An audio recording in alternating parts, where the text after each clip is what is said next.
And welcome to Week 10, Season 2 of the Aefl, guys. And man, was it another exciting week for your commish as I picked up another win.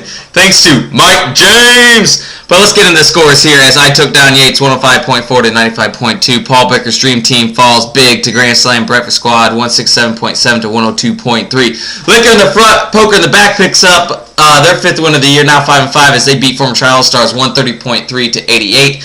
And Helmet Contacts falls to the makeshift roster of the Inglorious Bastards 93 to 72.9. Old Smuggler yet again gets another win over Raging Boners 121.2 to 88.9. And Fine Black and Decker loses yet again for the second straight week to Team Minivan there 114.4 to 100. Getting into the games a little bit more, Mike James! I tell you what, man, what a hero. As Yates said, he might as well just change his name to Murphy Law because if anything can go wrong, it will go wrong. As he needed just 21 points from Mike James and the Miami defense to beat me. Not to mention he shouldn't even been in the game, but AJ Green's miracle catch and the touchdown not only sent that game into overtime, but also gave Yates 12 extra points to even put him in the game with me. But all he needed was 21 points, and Mike James rushes for 41 yards on the first drive. I thought for sure I was going to lose, but what do you know? Mike James gets carted off the field with a broken ankle, and Yates is left to lose this week, and now might have to change his name to Murphy's Law.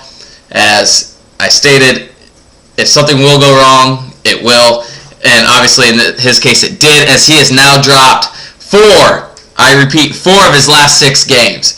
But let's get into another team that's doing quite the opposite. Dustin, dude, you won 4 of the last 5 games that you've played. You're now second in points. I think maybe only just like 100 or so behind Tanner.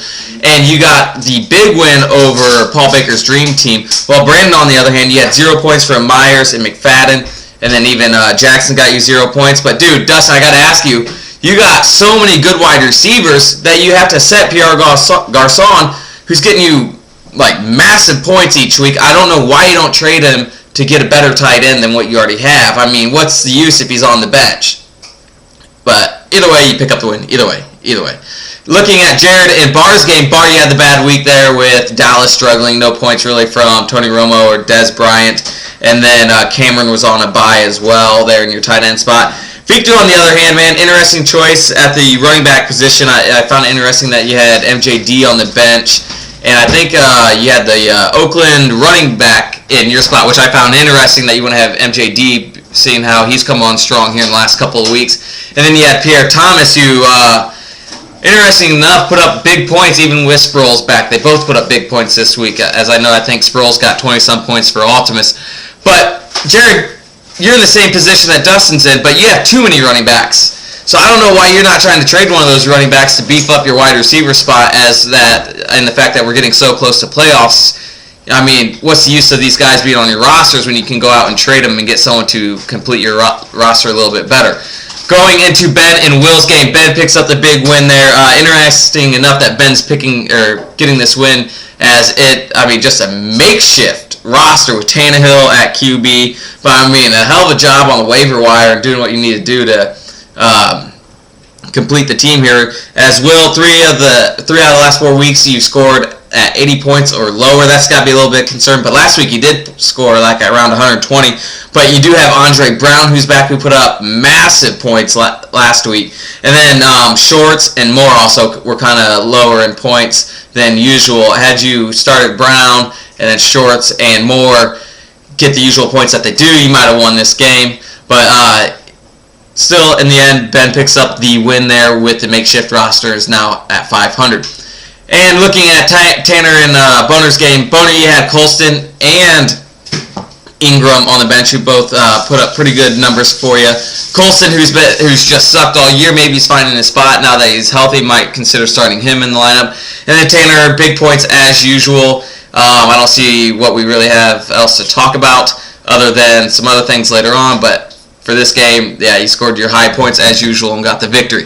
Looking at Edwards and Freimeyer. Freimeyer, you had Charles on bye, and then Vernon Davis sucked, and just only able to score 100 points there, and the plus with Peyton Manning and the bad ankle not putting up as many points as you would expect.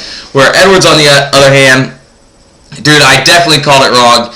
I was saying maybe starting Terrell Pryor because of his consistent points the last few weeks, where RG3 was a little bit more inconsistent. But man, RG3 came out that first half against Minnesota and just lit them up, putting up major points, and ended up getting, I think, maybe around 30 points or so, I think.